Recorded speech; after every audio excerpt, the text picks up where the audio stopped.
1 Reis 17, 8, 9 e 10. Então veio a ele a palavra do Senhor: levanta-te, diga igreja, levanta-te, ouçam-me, e vai a Sarepta, que é de Sidom, e habita ali. Eis que eu ordenei ali a uma mulher viúva que te sustente. Então ele se levantou, diga assim, se levantou, diga, ouçam-me, e se foi a Sarepta, e chegando à porta da cidade, eis que estava ali uma mulher viúva, apanhando lenha, e ele a chamou e lhe disse: traze-me, peço-te, numa vasilha um pouco de água que beba. Continuo lendo a passagem. E indo ela buscá-la, ele a chamou e lhe disse: traze-me agora também um bocado de pão na tua mão. Porém ela lhe disse: vive o Senhor teu Deus, que nenhum bolo tenho, senão somente um punhado de farinha numa panela e um pouco de azeite numa botija. E vês aqui, apanhei 2 cavacos e vou prepará-lo para mim e para o meu filho, para que o comamos e morramos. E Elias lhe disse: não temas, vai e faze conforme a tua palavra, porém faze disso primeiro para mim um bolo pequeno e traze-mo para fora, depois farás para ti e para teu filho, porque assim diz o Senhor, Deus de Israel: a farinha da panela não se acabará, e o azeite da botija não faltará, até o dia em que o Senhor der chuva sobre a terra. Todos digam amém. Amém. Capítulo 19, verso 3, 5, 7 e 8. Veja o que diz a palavra. O que vendo ele se levantou, diga, se levantou, diga. Ouçam-me, e para escapar com vida se foi e veio a Berseba, que é de Judá, e deixou ali o seu moço, verso 5, e deitou-se e dormiu debaixo de um zimbro, e eis que então um anjo o tocou e lhe disse: levanta-te e come, diga, levanta-te, diga, ouçam-me, levantou-se, verso 8, melhor, verso 7, e o anjo do Senhor tornou segunda vez, e tocou e disse: levanta-te e come, porque muito comprido te será o caminho. Diga, levanta-te, diga. Levanta. Verso 8, levantou-se, diga, levantou-se, diga. Ouçam-me, pois, e comeu e bebeu, e com a força daquela comida caminhou 40 dias e 40 noites até Horebe, o monte de Deus. Capítulo 21 deste mesmo livro, e vamos parar por aqui. Verso de número 7, 17, 18 e também o verso 19. Então veio a palavra do Senhor a Elias, o tisbita, dizendo: levanta-te, diga igreja, levanta-te. Ouçam-me, desce para encontrar-te com Acabe, rei de Israel, que está em Samaria. Eis que está na vinha de Nabote, aonde tem descido para possuir, e falar-lhe-ás, dizendo: assim diz o Senhor, porventura não mataste e tomaste a herança? Falar-lhe-ás mais, dizendo: assim diz o Senhor, no lugar em que os cães lamberam o sangue de Nabote, os cães lamberão o teu sangue, o teu mesmo. Todos digam amém. Amado Jesus, lemos a Tua palavra, nos orienta, Senhor, pelo Teu Santo Espírito para falarmos à Tua igreja. Fala conosco, fala comigo, fala com Teu povo, e que nenhum obstáculo, nenhum pensamento adverso, nenhuma distração venha aqui, Senhor, ocorrer, para que nós possamos entender amplamente o Teu querer e a Tua palavra com base nesta mensagem que lemos nesta noite, no nome de Jesus, e todos digam amém. Podeis assentar. Amados irmãos, os queridos perceberam o destaque que fizemos desta palavra, levanta-te. Sim ou não, igreja? Característica ou presente, palavra esta, no ministério do profeta Elias. É bom que se diga que Elias foi o maior de todos os profetas do Velho Testamento, o maior expoente do chamado profetismo bíblico veterotestamentário foi Elias. Este homem, portanto, era sempre motivado, acionado, era sempre encorajado por Deus com esta expressão, levanta-te. Aliás, isto era comum, por assim dizer, com os amados patriarcas e expoentes do Velho Testamento, como nós conhecemos. Por exemplo, nos ocorre aqui a expressão que Deus usou em relação a Abraão, capítulo 13, verso 17 de Gênesis, quando Deus diz a Abraão, levanta-te, percorre essa terra no seu comprimento e na sua largura, porque a ti a darei.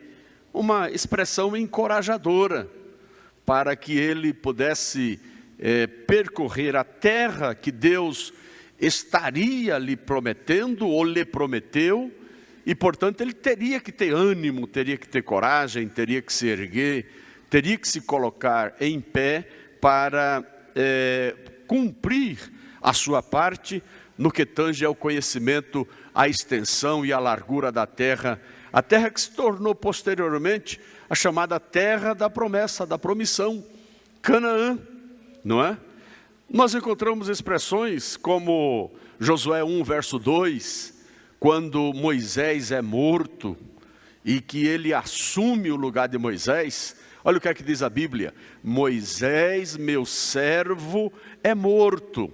Levanta-te, Josué, pois agora passa este Jordão, tu e todo este povo, a terra que eu dou aos filhos de Israel.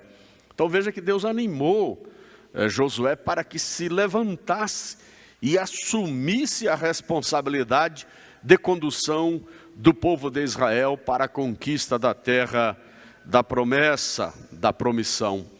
Outro exemplo, a gente poderia citar aqui o salmista Davi, no Salmo 41, verso 10, quando ele ora a Deus, para que Deus lhe dê capacidade. Mas tu, Senhor, tem piedade de mim e levanta-me, para que eu lhes dê o pago. Ele está falando ali em relação aos seus arteiros inimigos, aos seus algozes inimigos. Ele orava a Deus para que se levantasse, não é? Ezequiel, capítulo 2, verso de número 1, uma expressão, não está nesta revista e corrigida, ou seja, nesta tradução, nesta versão bíblica, como levanta-te, mas lá está escrito, põe-te em pé, e eu falarei contigo.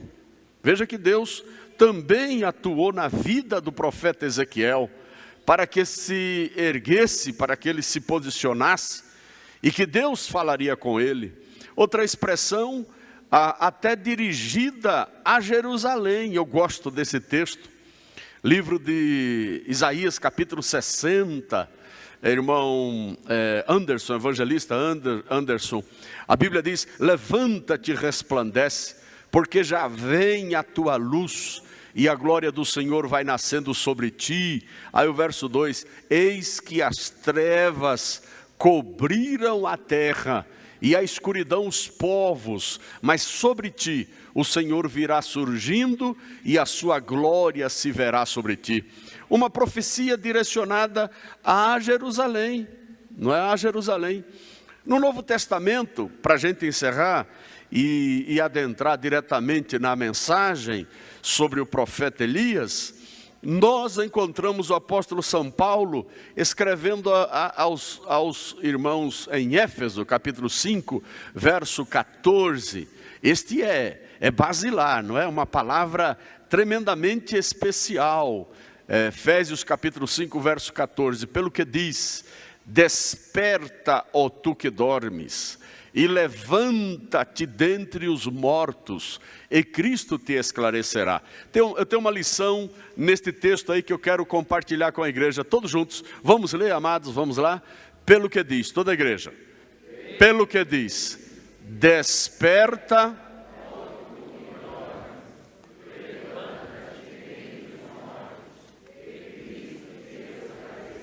Olha que palavra linda, não é?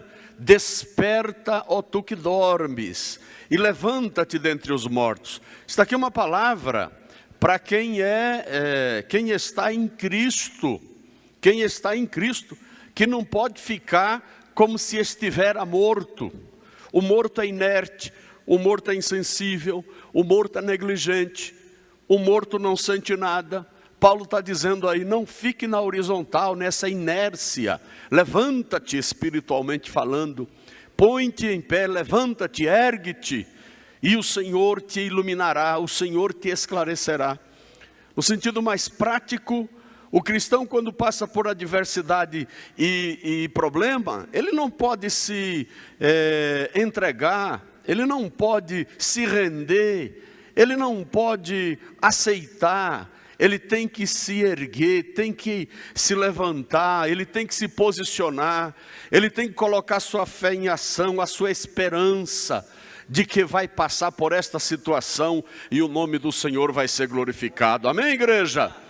Nós não podemos diante do enfrentamento das aflições da vida e das adversidades da vida, simplesmente agirmos como se estivéssemos no passado, na época em que estávamos mortos em nossos delitos e pecados, como diz a Bíblia. Em Efésios capítulo 2, verso 1, por exemplo, o Senhor já nos vivificou, o Senhor já nos renovou, o Senhor já mudou a nossa natureza, o Senhor já agiu em nós, o Senhor já tirou de nós esse estado de inércia e colocou em nós a sua palavra, a palavra da verdade, a palavra da coragem, a palavra da motivação. Amém, igreja? O que é que Jesus diz? No mundo tereis aflições, tende bom ânimo, eu venci o mundo. Amém, igreja? É isso que o Senhor fala para nós nesta noite. Levanta-te, amado. Diga para o seu querido, sua querida, e diga, levanta-te, querido, diga. Levanta-te, ergue-te, se posiciona em nome de Jesus. Não aceite esta situação passivamente. Não seja fracassado. Não é hora de enxaguar a rede. Não é hora de limpar a rede.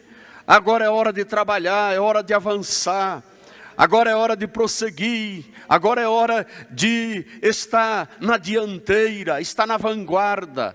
Se posicione em nome de Jesus, acione a sua fé, tenha coragem, não se abata, isso já passou em nome de Jesus. Você está vivo, está sentindo, está ouvindo, está falando, está andando, está dormindo, está acordando, está se alimentando, está cheirando, está respirando. Você sabe que Deus está te sustentando, Deus está te sustentando. E por isso nós não podemos nos entregar e nem esmorecer, e nem tampouco entregar os pontos, como diz por aí, nem tampouco agirmos como se fôssemos fracassados, de maneira alguma. Nós, pela graça de Deus, destacamos estas palavras do ministério do profeta Elias, para aprendermos esta lição nesta noite. E veja algumas delas que compartilho com a igreja. Primeira passagem que lemos: Deus mandou Elias se levantar para enfrentar a fome e a escassez na casa de uma viúva. Deus mandou Elias se levantar, se posicionar para enfrentar, repito, a fome e a escassez na casa de uma viúva. Contraditório, tremendamente contraposto esse raciocínio. Como Deus vai me mandar Ele, como profeta, poderia pensar, Meneghel, como ele vai? Deus está me mandando ir para a terra de Sidom, uma terra pagã, um lugar cheio de adoradores de Baal, lugar de incredulidade, não tem crença lá, escassez tremenda, falta de pão, falta de água, falta de alimento, e Deus está me mandando enfrentar esta situação na casa de uma viúva.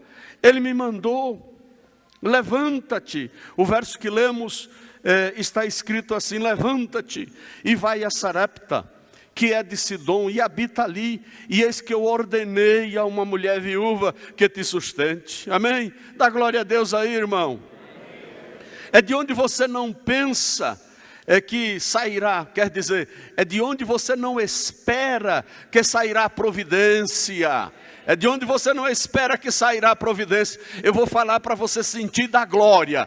É de onde você não espera que vai sair a providência de Deus e a solução para o seu problema. Amém, igreja? Basta que aceitemos a palavra imperativa do nosso Deus. Levanta-te e vai à casa da viúva. Sabe, eu anotei aqui 3 pontos que eu quero compartilhar contigo. A primeira é quando acaba o recurso humano, Deus age. Quando Deus mandou Elias ir para a casa daquela viúva, é como se ele estivesse dizendo a Elias: Elias, olha, o ribeiro secou, não tem mais água, os corvos não virão mais te dar pão e carne. Não fique aí aguardando pão e carne. Eu já reservei. Eu já ordenei, eu gosto desta palavra, Arthur. Eu já ordenei uma mulher viúva que te sustente. Sabe, se fosse eu, quem sabe diria, se fosse você diria, eu ir lá para a casa de uma viúva? Mas eu vou morrer aqui, pelo menos aqui tinha água, aqui tinha corvo que me dava pão e carne. Eu não vou sair daqui não, mas não faça isso. Levanta-te, obedece, vai na direção da palavra, receba a palavra e vá na direção de Deus e aceite a providência divina. Louvado seja o Senhor. Quando acaba o recurso humano, Deus age. Quem recebe esta palavra nesta noite? Quando acaba o recurso humano, Deus age. Oh glória, Deus age. Uma outra lição: a ação divina sempre foi através da palavra. O verso 9 diz que foi pela palavra do Senhor. Melhor, o verso 8. Então veio a ele a palavra do Senhor. Diga bem forte esta expressão: a providência divina. Diga. Sempre foi e será através da palavra. É através da palavra que a providência divina ocorre. Ela é acionada, ela é presente na minha vida e na sua vida. É pela palavra que tem providência. É pela palavra que tem providência. É pela palavra que tem providência. É pela palavra que tem providência. É pela palavra que tem providência. É pela palavra que se tem providência. É pela palavra que tem cura. É pela palavra que tem livramento. É pela palavra que tem rejuvenescimento espiritual, renovação. É pela palavra que tem reconciliação. É pela palavra que tem restauração. É pela palavra que tem perdão. Pela palavra que tem misericórdia. Pela palavra que tem graça. É pela palavra que tem revelação de Deus. É pela palavra que tem providência divina. Louvado seja Deus. Sempre foi e sempre será pela palavra. Eu não quero saber de críticos da palavra. Eu não me preocupo com incrédulos, com pessoas que criticam a Bíblia, criticam a palavra, criticam as Escrituras. Esses indivíduos, elementos incircuncisos, incrédulos, filisteus, ateus, materialistas, eles estão morrendo, vão morrer mesmo, vão ficar lá na campa fria, vão ficar lá até o juízo final, lá depois depois da segunda ressurreição, depois do milênio, no último estágio da última ressurreição. Mas nós que cremos na palavra, a morte pode vir, a doença pode vir, o problema pode vir, mas nós vamos ressuscitar primeiro, como bem-aventurados, louvado seja Deus. Eu disse aqui uma ocasião, eu repito, a nossa fé não morre, a nossa crença não morre, a nossa fé é muito maior do que a nossa realidade. A tua fé é maior do que o teu problema, a tua fé é maior do que o teu desemprego, a tua fé é maior do que a perseguição, a tua fé é maior do que a calúnia, a tua fé é maior, a tua fé é maior. Glória a Deus. E tudo isso é gerado pela palavra. Pode aplaudir o Senhor que Ele merece. Oh glória, glória a Deus. E a última lição neste ponto para nós avançarmos. Deus é que ordena um meio para a sua providência. Não sou eu que digo como Deus vai agir. Não é você que diz como Deus vai agir. É Ele que ordena o meio para a providência, contrariando todo o prognóstico humano e secular. É Deus que ordena o meio para a sua providência. Eu me lembro agora de Eclesiastes 11, versículo de número 5. É isso mesmo? Sim. Eclesiastes 11, verso 5. Assim como tu não sabes qual o caminho do vento, ninguém conhece o caminho do vento, não é? Assim como tu não sabes o caminho do vento, nem como se formam os ossos no ventre da que está grávida, assim também não sabes as obras de Deus que faz todas estas coisas. Você sabe como Deus vai operar? Não. Você sabe como Deus vai operar? Um método que Deus vai usar? Você não sabe. Você não sabe o método da providência divina? Eu não sei. Não sei se Ele vai usar o incrédulo, não sei se Ele vai usar a agulha de Dorcas, não sei se Ele vai usar o cajado de madeira de Moisés, não sei se Ele vai usar a capa de Elias, não sei como Deus vai agir, mas eu creio que Ele age, e providência virá na minha e na tua vida. Glórias ao Senhor, glórias. Glória, glória a Deus, glória a Deus, glória a Deus. É Deus que ordena o meio, é Deus que ordena a providência, contrariando todo o prognóstico humano e secular. Quem crê nesta verdade, abrace a palavra nesta noite. Deus está entrando com providência na tua casa, na tua vida, nos teus negócios e na tua família. Glórias a Deus. Você nem imagina como isso pode ocorrer. Você nem imagina quando isso vai ocorrer. Você só tem que dar glória e aguardar. Não é de maneira passiva, não. Não é de maneira indiferente. É dar glória proativamente. De que maneira? Alimentando a esperança. Aliás, a palavra esperança no original é elpis. Elpis quer dizer nutrir a esperança. Fala de alimentar a expectativa que você cultiva no seu coração, o desejo do seu coração. Esperança bíblica é esperança alimentada. Você alimenta. Hoje não deu, mas amanhã o meu Deus pode vir.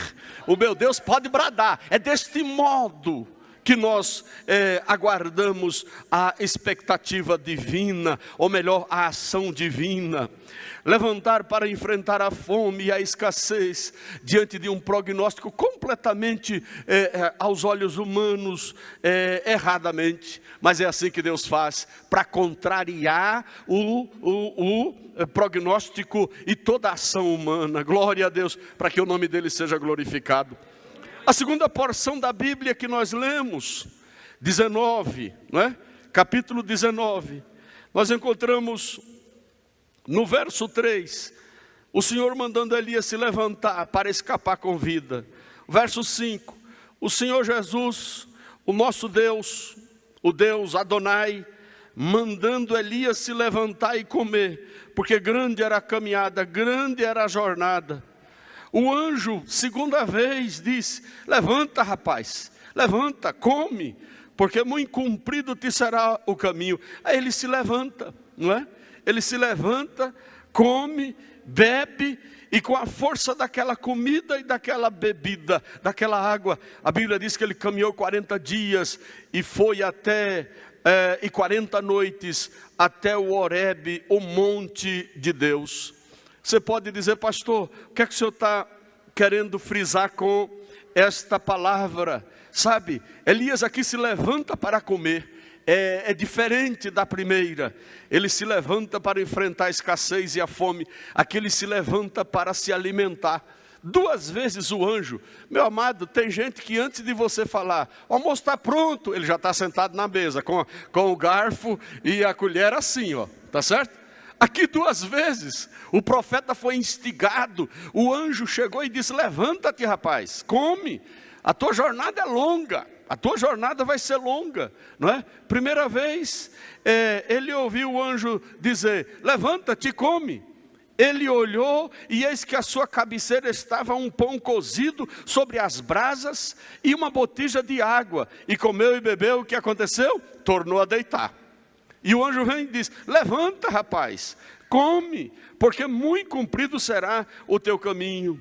Ele foi instado aqui a se levantar para se alimentar, porque a jornada era grande, a jornada era comprida, a jornada requeria esta providência. Qual é a lição? A lição é a seguinte: às vezes, a mesma experiência com o anjo, 2 vezes, né? A mesma experiência com o anjo ou com Deus, surge um novo momento para a sua vida. Às vezes a mesma experiência que você teve o ano passado, 3 anos atrás, e que de repente experimenta nos dias de hoje, pode ser um indicativo de um novo começo, ou um recomeço, um novo tempo, uma nova etapa, um tempo de partida. Para Elias, era provisão alimentar para um novo recomeço, um novo tempo, um tempo de partida, um tempo de recomeço na vida do profeta Elias. Ele estava escapando com vida da feroz Jezabel, da idólatra Jezabel, da tremenda e irracível Jezabel, que mandou mensagem para o profeta Elias, e dizendo, vou mandar te matar, vou te pegar. Ele se levantou e fugiu, para escapar com vida. Depois disto, ele se encontra nesta situação, se deita debaixo do pé de um zimbro, como diz aqui a Bíblia, e se lamenta, e diz que não é mais, não é melhor do que nenhum dos outros profetas, e pediu a morte, se abateu, emocionalmente colapsado. Ele estava emocionalmente colapsado, mas ele recebe uma palavra dos céus. Ele estava abatido certamente, estava com uma conclusão precipitada, pensava que somente ele existia, não tinha mais ninguém, acabou todo mundo. Quer dizer, se foi todo mundo, eu estou sozinho. Uma conclusão precipitada, e por isso ele pediu a morte, emocionalmente abatido, colapsado. E sabe o que aconteceu? O anjo vem para ele e diz, rapaz, levanta e come, porque o teu caminho é longo, a tua jornada é longa, não acabou por aqui. Diga para o seu irmão, não encerrou ainda, não encerrou ainda, a jornada é longa. Diga, a jornada é longa. Levanta e come, é tempo de um novo começo, tempo de uma nova etapa, que Deus abre na tua vida. Tem alimento dos céus, tem pão cozido na brasa, aí, tem alimento dos céus para a tua vida, para você andar 40 dias e 40 noites, não acabou. Não pense que o teu ministério acabou, a tua jornada acabou, não pense que a tua peleja acabou, você vai continuar em nome de Jesus, porque você tem o alimento da palavra para te fazer andar nesta jornada. Oh glória, louvado seja o nome do Senhor. Tem um novo começo aí, recomeço, melhor dizendo. A Bíblia diz com a força daquela comida, pão e água, não é? Pão e água, ele andou 40 dias e 40 noites, até o Horebe, o monte de Deus, oh glória, andou até o Horebe, lugar aonde Deus, se você olhar, fizer uma análise dos fatos históricos que ocorreram em Horebe, você se espanta do que ocorreu em Horebe, não é?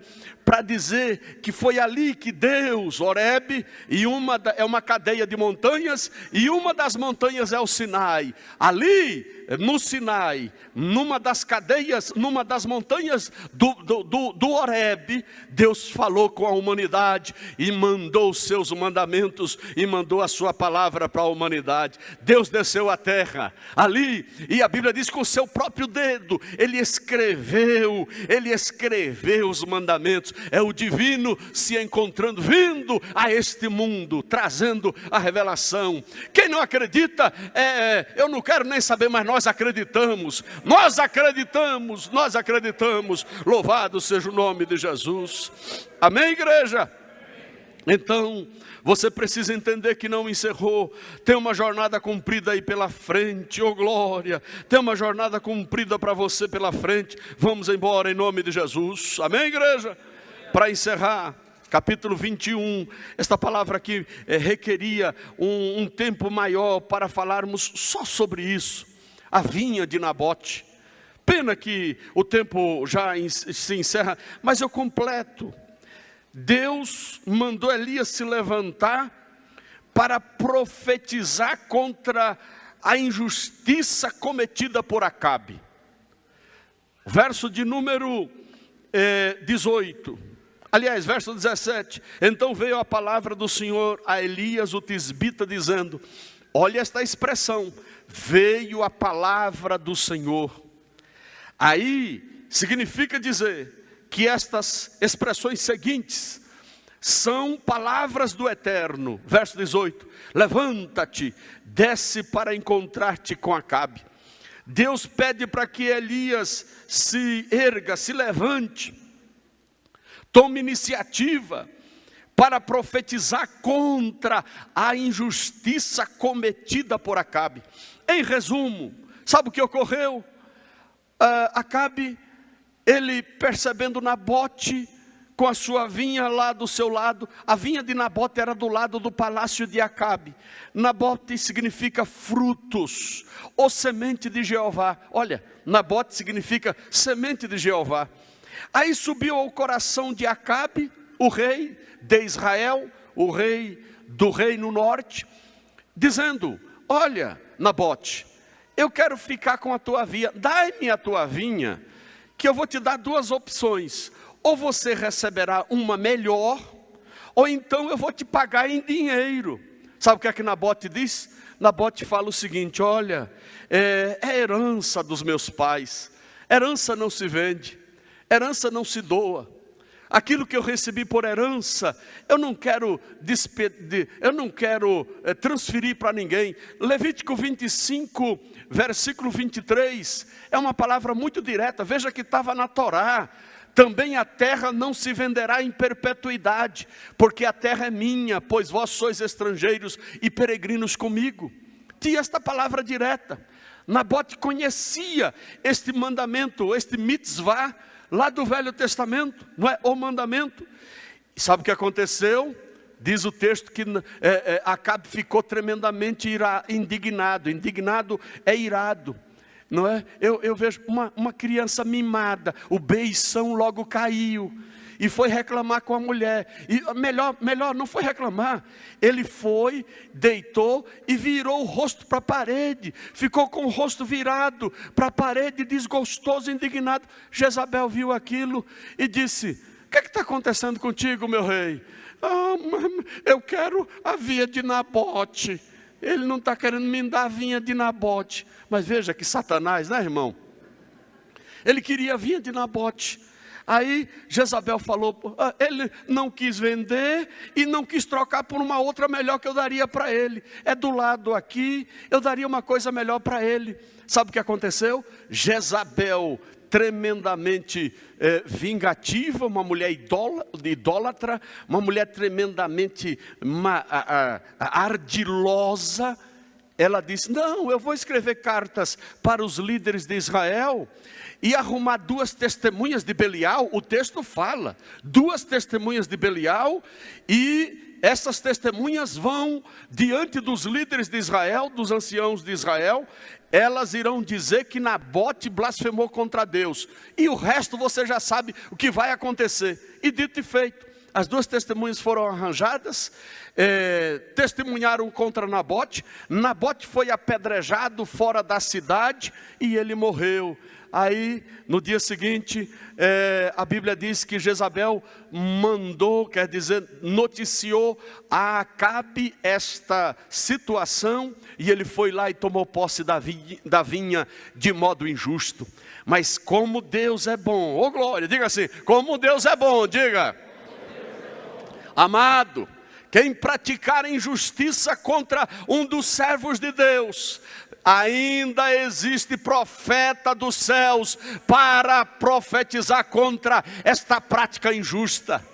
Aí Deus chega para Elias e diz, levanta-te e vai se encontrar com Acabe, que está em Samaria. Eis que está na vinha de Nabote, aonde tem descido para possuir. E vai falar o seguinte, os mesmos cães que lamberam o sangue de Nabote lá fora da cidade, vão lamber o sangue teu, da tua mulher e dos teus filhos, assim diz o Senhor Jeová. Amém, igreja? Ninguém briga com Deus. Não fique aí pensando que prática injusta que foi feita contra você não terá paga. Terá paga. Deus está vendo. Você só tem que acreditar no profeta de Deus. No profeta de Deus. Deus vai se levantar e vai acabar com esta injustiça que de repente é praticada contra a sua vida. Levanta-te, servo de Deus. Levanta-te, igreja de Deus. Vamos ser uma voz profética nestes últimos dias em que estamos atravessando, e dizer sempre que o Senhor tem uma palavra para o coração das pessoas. Amém?